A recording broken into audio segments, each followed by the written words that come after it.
Welcome back. Glad to have you all here. Hope you got some rest. You got some coffee this morning, and we're ready to go for another big day. So it was really great to see everyone yesterday for the first time in years, and I got a real sense from folks that there's an excitement about finally being able to reconnect. And we got a lot of great feedback yesterday on about the lessons coming from the conference sessions and the joy of coming together. But we did have some hiccups yesterday, and some parts of the experience for some of you may not have been or fell well below the standards that we're expecting of ourselves for the conference. So there was some issues, as you would have experienced on the registration process, some challenges with food service and streaming and AV, things like that fell kind of below the standards that we certainly set for ourselves and that you've come to expect. So the responsibility for that is ours, the responsibility for providing you with an enjoyable and successful conference really falls on us. So we apologize that there were some hiccups yesterday. So we've been working with the Beanfield and our team to address these, and going to refocus our efforts in ensuring the conference is improved for today. So please bear with us. If there's any issues through the day, don't hesitate to come and find me, or come and find Phil or a member of our team, and we'll make sure that things are resolved and we are off to the races. We also heard really clearly yesterday how tough the past few years have been for everyone, especially those who have experienced or are experiencing homelessness. So as a way of remembering those that are no longer with us, we've also created a remembrance table that's just outside room 112. So if you go to the other end of the hallway, we've set up some extra break stations, but near where the quiet room is, we've set up a remembrance table for you. So we encourage you to visit, remember, and share the name of somebody that you're thinking of. Again, sorry for the hiccups yesterday, but today is a new day, and we've got a really great program starting with an excellent keynote this morning. But first, I'd like to invite one of our elders, Nowlik Ledrew, up on stage to lead us in a prayer this morning. So Nowlik.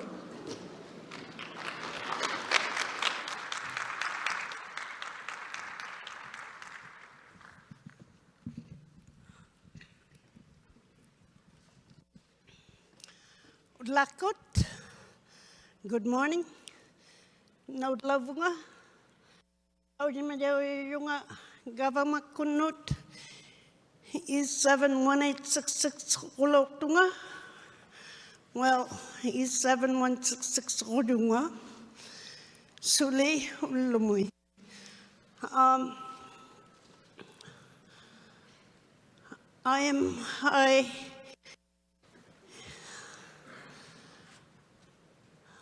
I was born and raised in Apex Hill, Nunavut, with a place called Nehungut in my language, but you probably know it as Apex Hill outside of Iqaluit. Raised with a lot of siblings and a lot of cousins. And the whole community was family to me. That's how we treated each other, family. We welcomed strangers to have us kind of to teach them our way of life. What I have in front of me is oil lamp in your language, but in my language it's a kuluk. It's a symbolic for Inuit. We have used for thousands of years. And this kuluk actually gave us light, warmed our shelters like igloos and tents. It also boiled our water to cook our food, and it dried clothing. Outlet would be huge.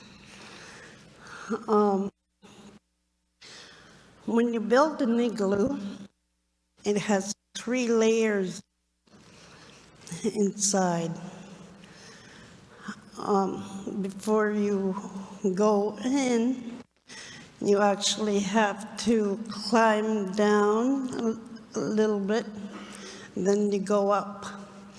The first layer would be where I would keep my meat. If it's frozen, it doesn't.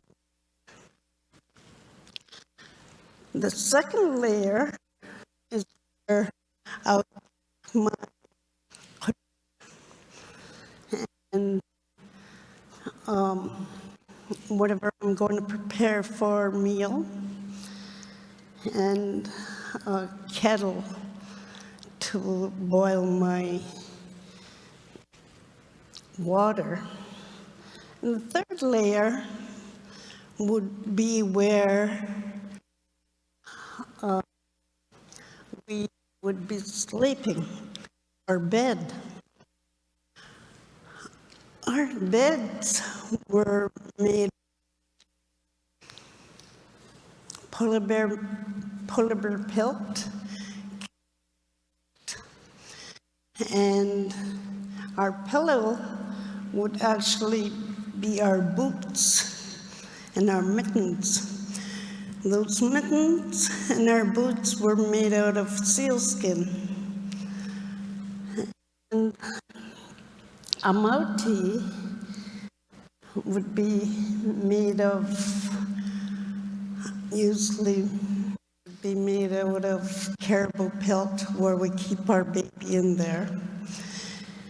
And that would be my baby's bed.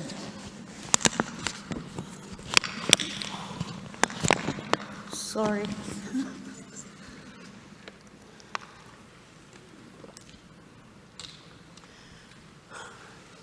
Inukshuk here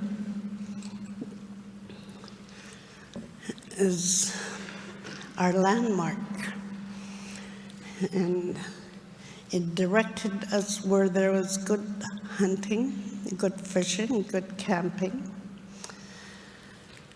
and it helped us guide our ways. Inukshuks were similar to these two that I have displayed here, but they were more or less 6 feet, 8 feet high, so you can see them from a distance. And they were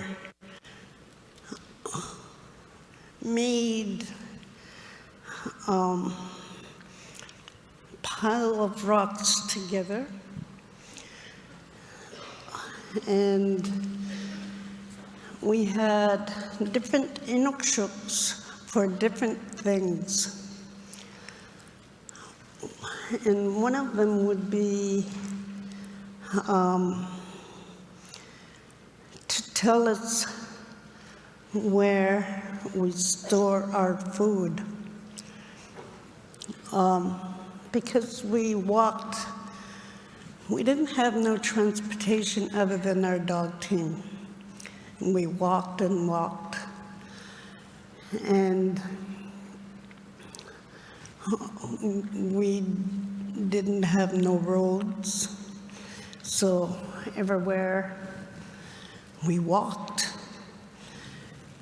And with the different kinds of inukshuks, it would indicate where we'd store our food. It would indicate where a good fishing spot would be. If we come across a place where we store our food, we know exactly where to dig. Once we dig it up, we only take what we need for that day or for a couple days. And what we take from that catch, we have to replace it so other people can enjoy that food too.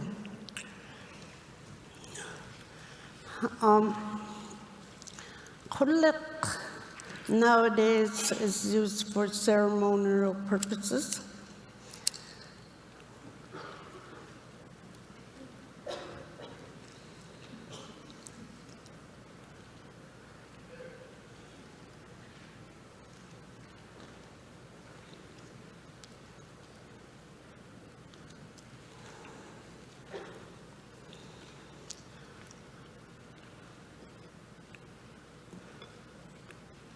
We have to, with this little light here,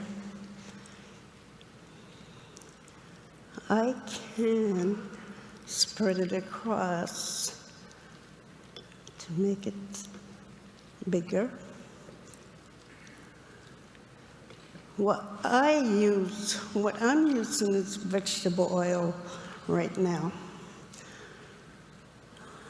Way back then, we used beluga fat, seal fat, walrus fat, sometimes caribou, and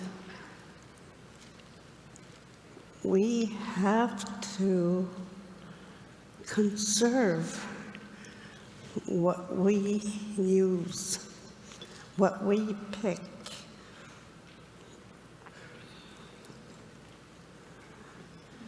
And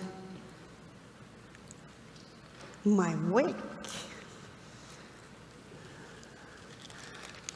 as you can see here, comes from the land. This one I'm using right now, I handpicked myself last time I was at home in Iqaluit. It's called Arctic cotton. Arctic cotton. We also have to conserve that to stretch it all through the winter. So we have only a little bit of time to collect this. And seal is our all year round.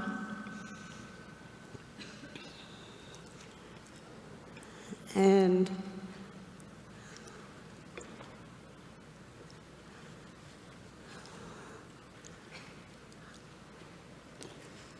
takes out on the sea ice. I cannot see or smell where the seal hole is. It's my dog's responsibility to tell me where they are. And it's dog's responsibility to help me find food. And the dog would not leave you behind. It's always by your side.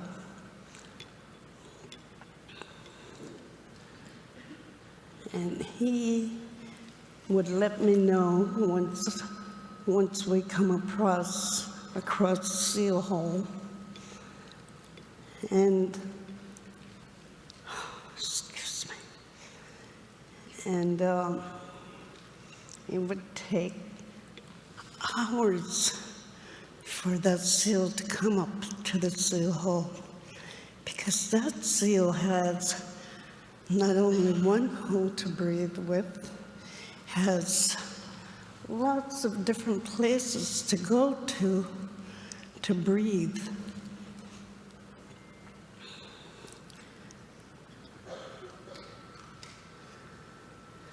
And I have to wait in that seal hole for hours and hours and hours. And just crouch down like this, watching the feather that I have put upon the middle of my harpoon. As soon as I see the feather fluttering, I would gently grab my harpoon.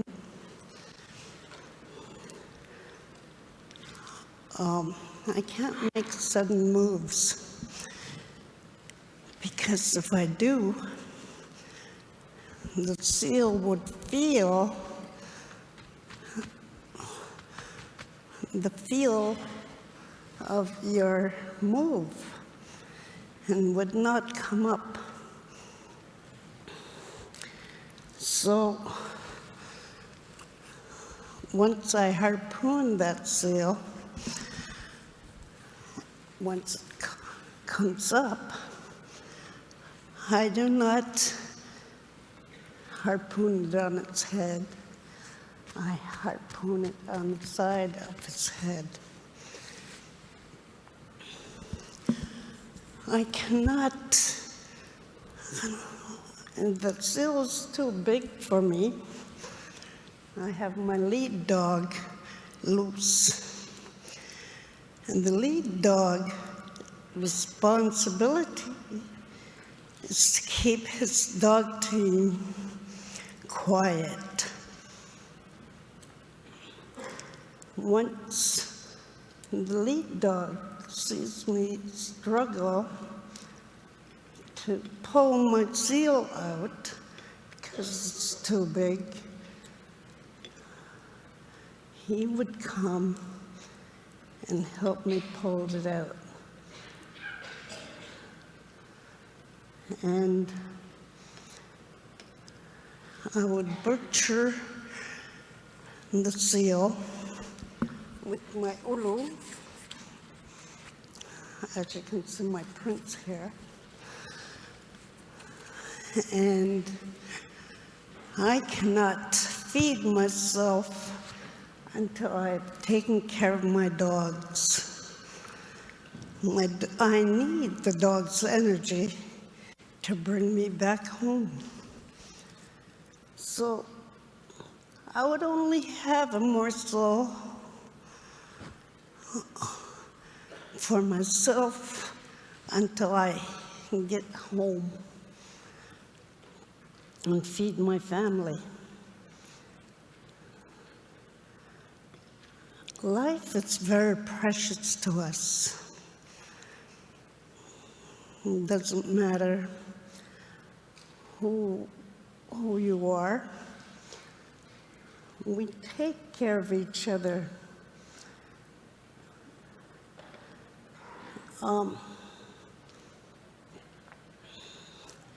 We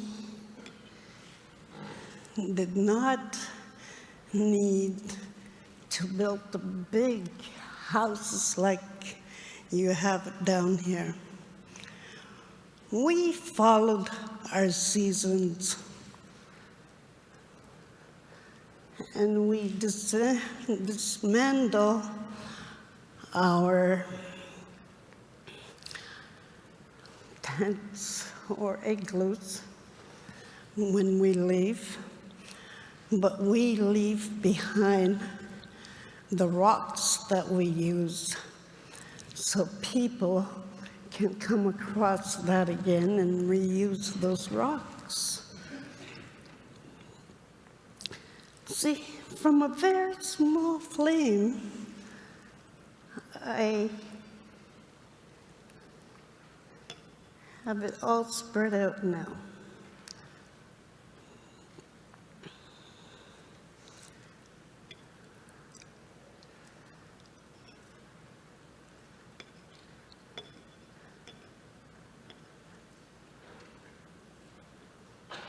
I thank my ancestors for the education I have about life. If it weren't for my ancestors, I would not be here.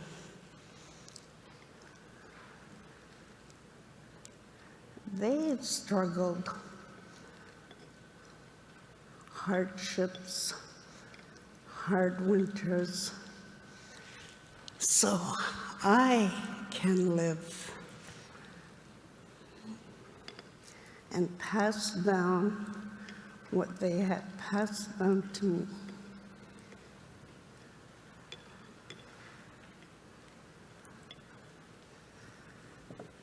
So I'm going to cite our Lord's Prayer in Inuktitut.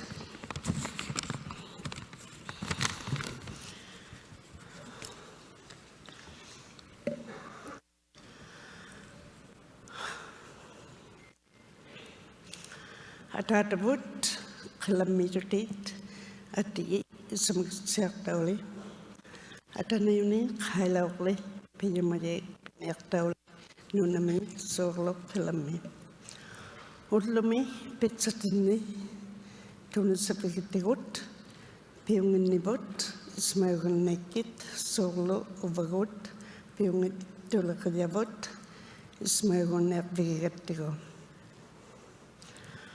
Uttu manaktumu pitinata piyulitikulli piyungittumi ataniuni ajawahannaklo inahunnajoknaklo pigigavagit ishantumot. Amen. I am very proud to be an Inuk, but I do not show my pride, because my pride may blind me of my life.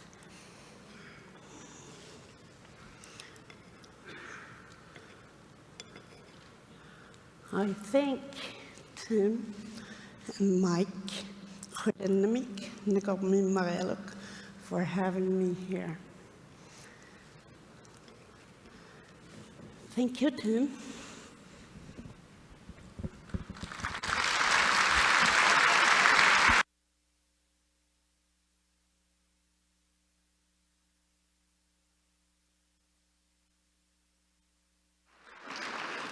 Thank you, Nalak. I think there was some really important wisdom there in what you shared about and relevant to our work in creating home and ending homelessness.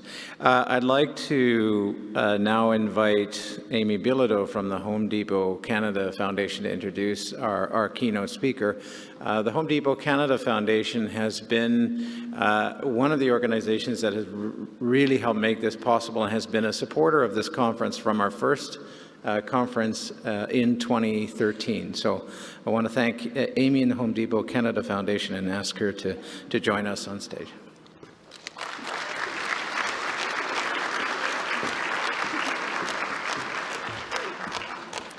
Thanks, Tim. And a huge shout out to Tim, Elizabeth, Phil, Matthew, everyone from the CAEH. We know a lot of work goes into planning these events and getting all of us here in the room. So we really appreciate everything that you've done to make this entire conference a huge success. So as Tim shared, we've actually been supporting the Canadian Alliance to End Homelessness since 2013. The Home Depot Canada Foundation started connecting and really representing our current mandate, which is to prevent and end youth homelessness in 2012. And we're just so excited to be here in the room with all of you. We fundamentally believe that fostering collaboration and events like this and having all of us together in the room and the amazing conversations we've had yesterday and today and we will have tomorrow, the innovation, the research, I think very honest conversations around challenges is fundamental and really critical to ending homelessness. So we're just so appreciative to be in the room with you. I will say that I have foundation team members here. We would love to have conversations with all of you. We're really here as a funder to listen and to learn. And if you're doing work in the youth homelessness space and we're not currently funding you, we would love to talk to you about what that could look like, because that's really important for us to understand where we can still do more. So I have the honor today of introducing our keynote speaker. Angela Robertson is the Executive Director of Parkdale Queen West Community Health Center. Parkdale Queen West is a community-based health service organization serving Mid and West Toronto. Angela is dedicated to people and communities facing discrimination, poverty, and marginalization, and working to change those social conditions. Angela in her role as Executive Director of Sistering, A Woman's Place, led the community-based research project that led to the 2012 report, Common Occurrence, The Impact of Homelessness on Women's Health. She is a founding member of Blockorama, which focuses on foraging spaces for Black and other racialized LGBTQ+ people and allies in Toronto's Pride, and has served on numerous community boards, including Black Coalition for AIDS Prevention, HouseLink, and the Stephen Lewis Foundation. Angela has been recognized for her social justice work by the YWCA, Fred Victor Center, and Urban Alliance on Race Relations, Now Magazine, and was honored by York University in 2017 with an honorary doctorate of law degree for her social justice work. In response to the impact of the COVID-19 pandemic on racialized and low-income populations, Angela initiated and co-chaired a Black Health Equity Working Group of health sector experts, leaders, practitioners, and researchers concerned with improving the health and well-being of Black people. For her work, she was awarded by the Alliance with the Denise Brooks Equity Champion Award and the Pillar of the Pandemic Recognition Award from U of T's Dalla Lana School of Public Health. Please welcome Angela.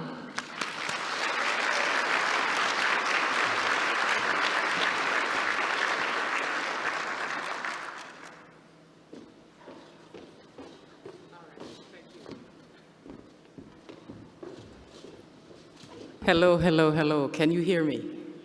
Yes, lovely. So we can start a rally and a demonstration and do all kinds of things. And they said it was supposed to be remarks, and I turned it into a demonstration. So that's what I'm hoping for. But I see the organizers thinking, what the hell? So it is really, really lovely to be here and to see folks. Some folks I've glimpsed, haven't seen you in a while. And, you know, I'm a bit alarmed to be in a space with so many folks because I have not been in this kind of space since the call of the pandemic, but really happy that we have been able to come together in this way on this important issue.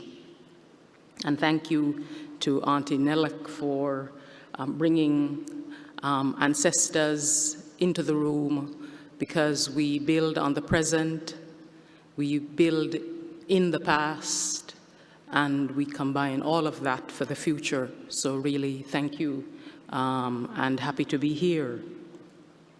I've prepared some remarks, and I will kind of move through them.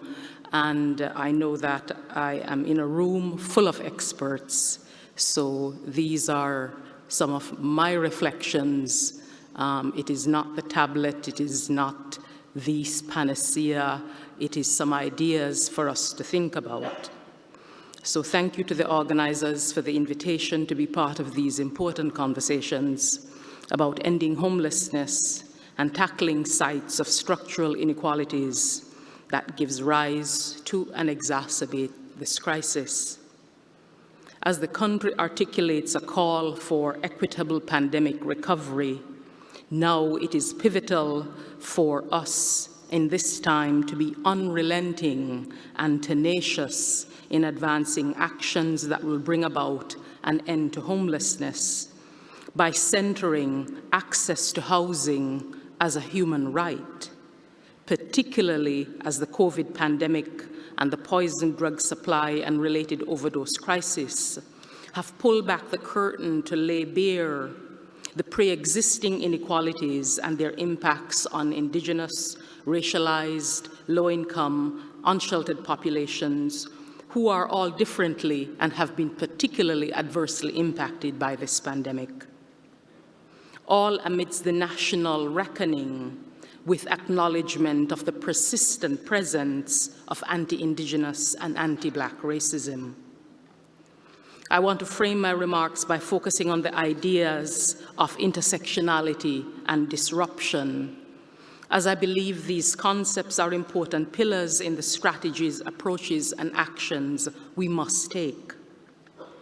With this, I suggest we cannot address the issue of homelessness and housing without working to further the process of reconciliation in Canada, as the housing solutions intersect with issues of land, development on land, occupation of land, and dispossession of land. By this I mean that we must always remember that we reside on Indigenous lands and that many territories have been unceded. Yet, due to Canada's settler colonization history and broken treaties and covenants, these lands remain occupied. Hence, issues of building housing for non-Indigenous peoples on Indigenous land, when we know there is a disproportionate number of Indigenous peoples who are unhoused, it must be our concern to work in active solidarity with Indigenous communities' fight for land and sovereignty.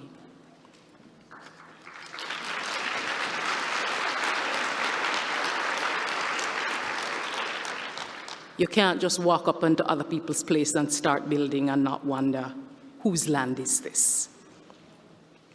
Here, it is important for me to locate myself as my own history which is not unique to me.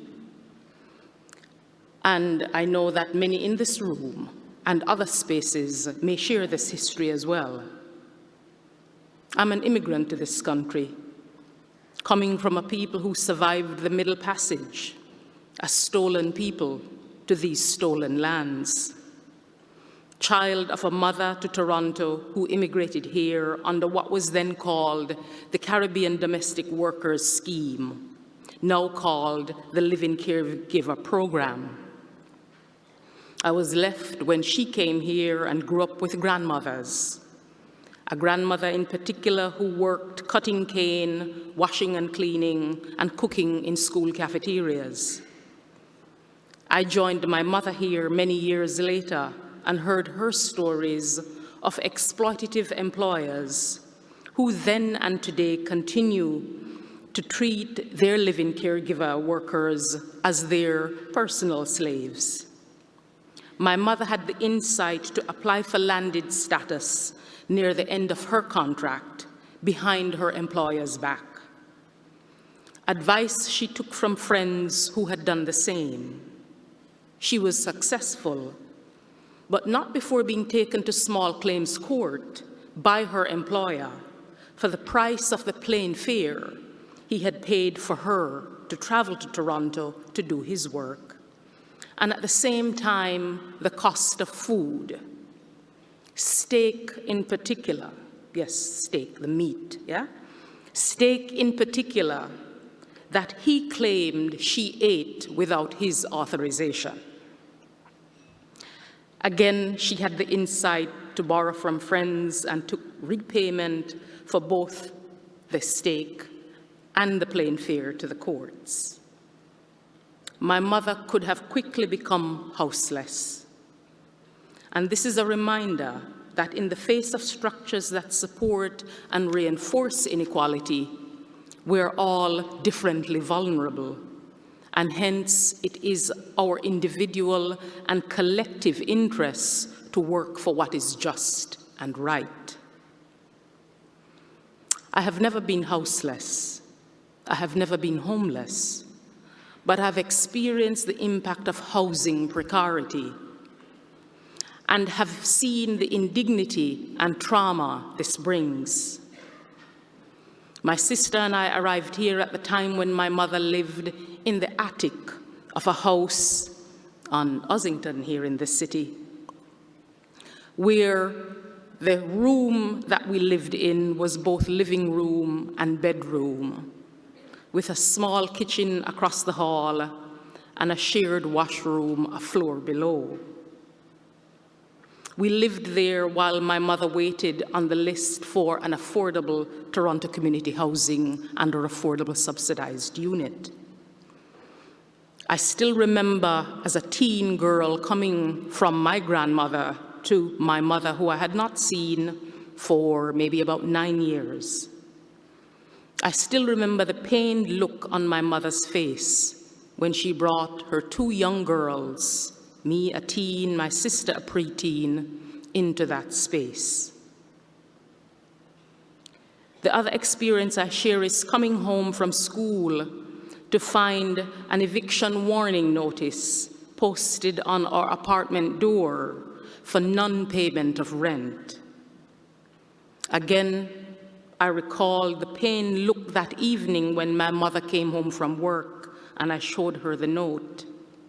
I still remember that pained look on her face and the fear I had that we would lose our housing, all because there was not enough money to both pay the full amount of the rent that month and meet other basic needs. In witnessing, and these are not individual, unique stories to me, many of us in this space have that experience and know that reality well, and more. In witnessing the struggles of my mother and grandmother, I made a promise to myself for the line of mothers and grandmothers that I would sign myself up wherever possible to fight and change those things that devalue Black and working people's lives, that produce poverty and shame, rage and illness, hurt and silence, inequality and injustice.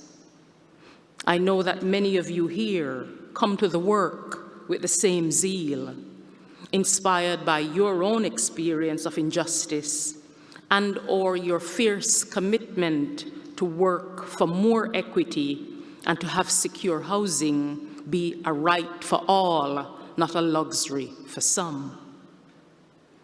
I share these experiences to bring into focus intersectionality and intersectional locations of being Black, immigrant, female, single parent, low-income earner, and those multiple and intersecting locations can create conditions of material deprivation and housing precarity, if not homelessness.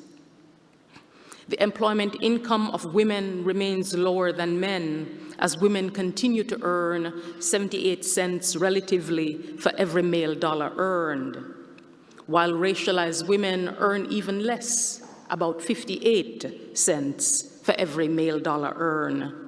And women's poverty is reflected in the essential worker and low-wage earner groups. And here in this province, Ontario, the Ontario Social Assistant role, where we see women and those who identify as women make up about 64% of those who are Ontario Works beneficiaries. These statistics reveal the racialization and feminization of poverty on a large scale in our communities. And it therefore demands that our strategies look beyond the treatment of the symptoms of poverty and instead put focus upstream on changing the social conditions that become determinants of women's poverty and poverty for many in our communities. We also know that if you're a person who is houseless and living in poverty, you will be more sick more often and sicker longer than people who are housed and not poor. and that those who are the poorest of the poor tend to die earlier than the rich. These are not personal phenomena. It is a system problem demanding a system solution.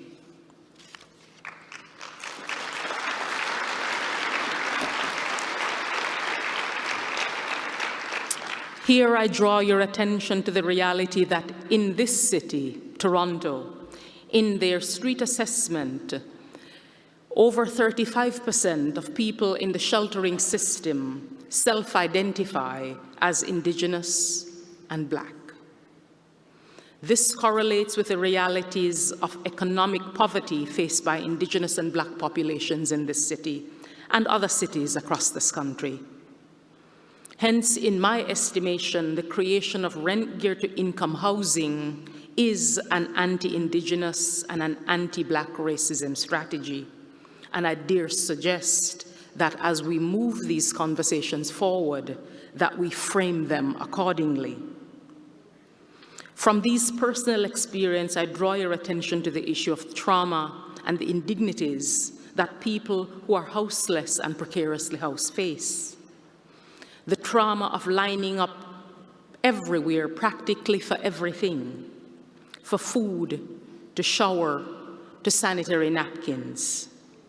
And hence why our housing solutions and supports must be attuned to supporting emotional health, wellness, and building of communities, not just a focus on bricks and mortars for housing.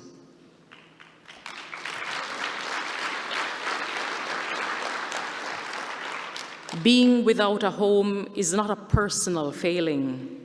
As I said, it is a systemic failure of our political and economic structures as well as leadership. Yet the gesture often is for those who are without a home to be blamed, stigmatized, shamed, and made to feel grateful, and versus entitled for decent housing. I'm in a room of folks with experience of being unhoused, being homeless. I'm in a room full of housing policy and planning experts, community support workers, researchers, donors. Hence, I need not spend too much time on the what to do question. I will therefore just quickly summarize some of the solutions you have been discussing and that I know will come up as the day proceeds. Housing is the solution to homelessness. Rent geared to income, thank you. That's why we're here. Housing is the solution to homelessness. Let's do this like a demonstration. Rent geared to income, housing is the need, and we must disrupt the notion of affordable housing.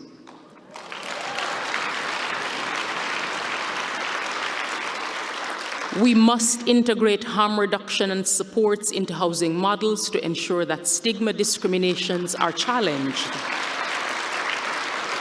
and that community members who are substance using and who require mental health supports have what they need to retain their housing. We must implement the 2019 National Housing Strategy. My God, come on, people. The majority of poor people who are working spend more than 50% of their household income on rent. Income inequality must be addressed by measures such as increasing the minimum wage and push for it to be indexed to inflation and set at a level so that no full-time, full-year worker lives in poverty.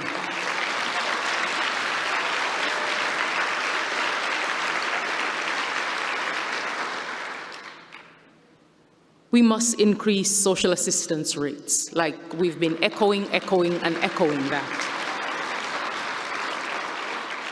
Here in Ontario, we saw in the mid-90s the cut to social assistance rates by then provincial government under the Harris government by 22%. I mean, it's a bruising shame, but it's also a shame to all successive governments up to this one, because no government since have put that 22% back. This cut was never revoked, nor has there been substantial increase in different components of the system that would recover basic needs income lost to that cut. Let me be clear for folks here who may come from other provinces about what this means for this city and for folks on social assistance. A single person in Ontario will receive only $733 per month.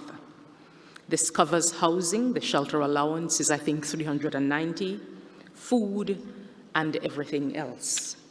Yet we know that a one-bedroom in this city is going for over $1,800, $2,000, depending on where you find it, if you can find it. And at the same time, we know that in the city, there is over 90,000 individuals waiting on a housing list and potentially poised to wait for maybe 10 years. So by the time my mother and I, she would have gotten housing, the children would have been grown, and we would have left the house by then, and she would have gotten a unit, which is kind of what happened when my mother got a unit for herself later in years. We must invest in health and social supports that bring a targeted population and intersectional lens, as a solution is more than housing. It's about building community. As we know that folks who have been houseless have poorer health, higher risk of experiencing violence and trauma, maybe active substance users, and if you have young children, you are likely at risk of child welfare involvement, displaced from workforce participation, and potential newcomer needs. We also know that the solutions must be co-created with those who live the experience.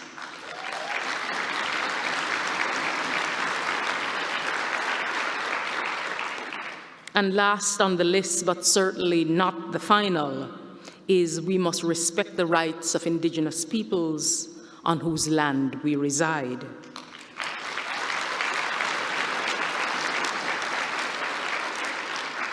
Here I come back to reconciliation, the Truth and Reconciliation Commission recommendation number 47, where it states, we call upon federal, provincial, territorial, and municipal governments to repudiate concepts used to justify European sovereignty over Indigenous peoples and lands, as the doctrine of discovery and terra nullius, and to reform those laws, governments, policies, and litigation strategies that continue to rely on these concepts.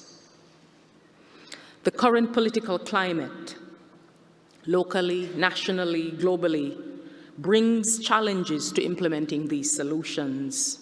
And in some provinces, I would say here in this province, it can be a risky project, as we're sandwiched between a neoliberal agenda and an increasingly conservative populist politic that can seemingly act without impunity against critics and those who are marginalized, while claiming to speak for the underdog and the ordinary people. The clearing of encampments remain a stark example of such actions and doublespeak. What we face currently is an increasing demise of government's responsibility for the collective and being socially responsible. Correlated to the attribution of government's responsibility, we also see at the individual level an increasing trend and entrenchment in the notions of the rights of the individuals, which fits perfectly with the neoliberal and conservative agenda of individualism. And on this note, many of us have seen the use of public space in this pandemic moment by folks who are unhoused. And we have seen the initial tolerance, because it was kind of tolerance, and then we quickly saw when folks of means wanted to get back to their life, to enjoy their public space, to take walks that they could relax and decompress from isolation, that it quickly became those people occupying our space. And somehow those people are not our community members that we need to care for and demand housing on behalf of. It quickly became. So this is the kind of individualism that I'm talking about. This demise of government's social responsibility to those with the least is confirmed, I believe, in the steady erosion of government's investment in programs that make up the safety net, housing being one of those significant pieces. But we know that something different is possible. As we saw in this pandemic, government's response to put in place livable income supports, rent relief and moratoriums on evictions, increased compensation for previously invisible and ignored, now recognized group of workers as essential workers, and a range of public statements, commitments, and resources from public and private sectors to combat anti-Indigenous and anti-Black hate. So we know that with political will, all that we desire to end homelessness is possible. Homelessness, poverty, and inequality is not inevitable. They are the results of choices we make in governments, programs and service, and public policy. So let's be tenacious in making and demanding different decisions. And I ask, using the frame of a Jewish elder, if not now, when?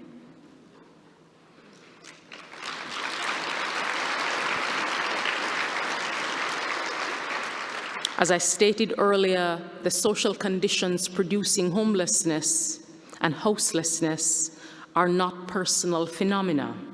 It reflects how employment and access to economic mobility has been organized, how gender, Indigenous status, race, immigrant status, ability, and sexual orientation positions us in this economy and produce income inequality and exclusion.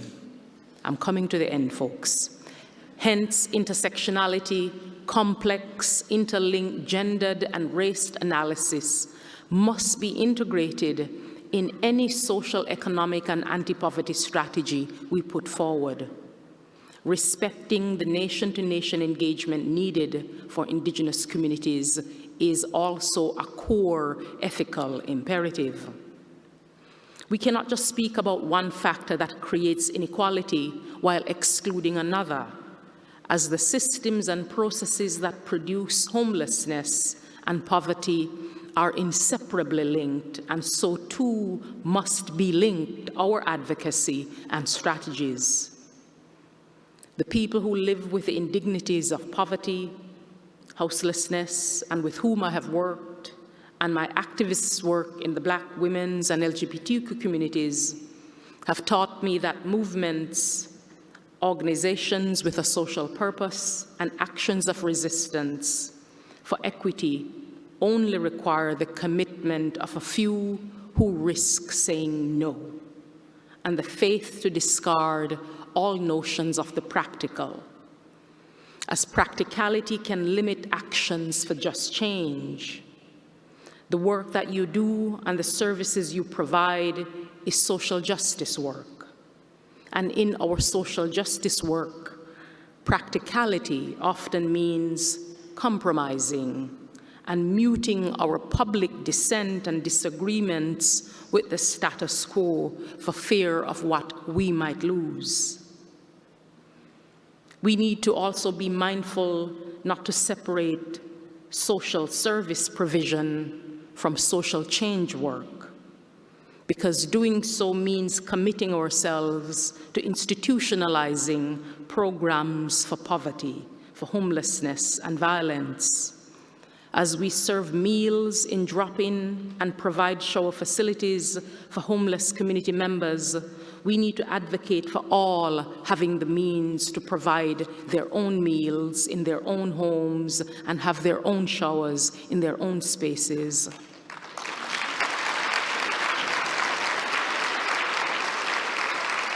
And as we deliver services for more access to the healthcare systems, we need to call out for the change to the social conditions that led people to need our services in the first place.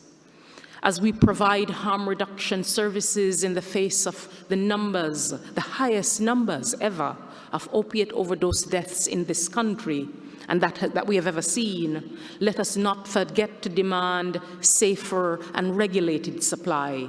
Let us not forget to demand supervised consumption services.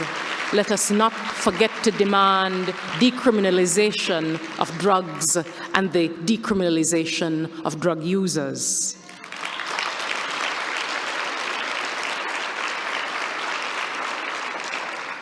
Finally, my belief is that every day we need to live to strive to live our values, no matter how impractical or utopian. Every day we need to try and make visible our acts of resistance against anti-poor, anti-homeless sentiments and discrimination. Let us not accept the rationale of austerity and deficit management to continue to keep thousands of homeless people in poverty and to keep poverty machinery proceeding. I believe that no act of resistance is ever wasted. They serve as inspiration for others. They affirm the struggles of others near and far, and they affirm the moral imperative that it is our individual and collective responsibility to work for what is just and right. I believe that to deliver on these values, we must rely on ourselves and on each other to be allies in our struggle. Your struggle for justice must be my struggle for justice because there is no justice in achieving access and equity for some while leaving inequality in the path of others. I conclude with a poignant reminder by author and activist James Baldwin about actions for change. He reminds, and I echo, and he states, "You've always told me it takes time.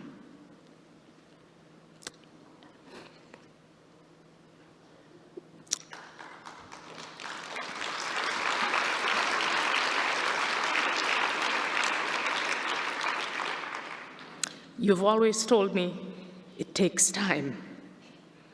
It has taken my father's time, my mother's time, my uncle's time, my brother's time, my sister's time. How much time do you want for your progress?" We're tired, but we must be vigilant and relentless because I believe the time is now. Thank you.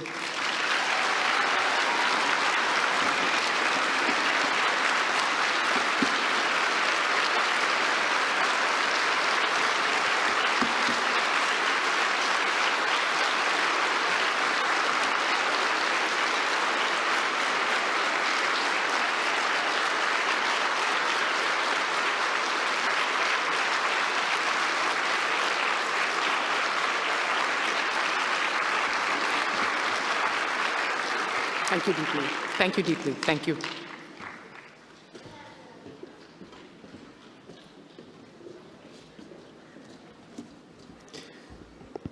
Thank you, Angela, for the very powerful and very clear vision and compelling case for us to be relentless and tenacious.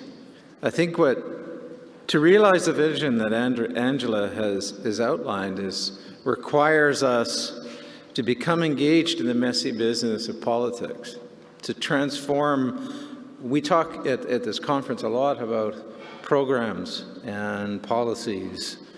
We talk about things in, how we're doing things in our communities. But I think for us to move on what Angela has articulated and what we know we have to do to change some of these structural issues requires us to become a political movement. Requires us to build political power with and for those that we serve. And we have to assert and demand collective responsibility in social justice. And so we have to get into the uncomfortable and messy business of politics. And we will get involved in the uncomfortable and messy business of politics, and I hope you will join us as we build the political power of this movement and demand and create the changes that we need in order to achieve an end to homelessness and address the inequities, as Angela has so articulately pointed out. So I'll end there. I just wanted to let folks know about a couple of changes. There is a Quebec Caucus meeting, and it's been relocated to room 204B. Room 204B. And also, please note this afternoon's session, LCM 7 on communicating complex ideas, simply has unfortunately had to be canceled due to illness and unavailability of the speaker. Everyone, thank you all very much. Have a great morning. We'll see you here at lunch.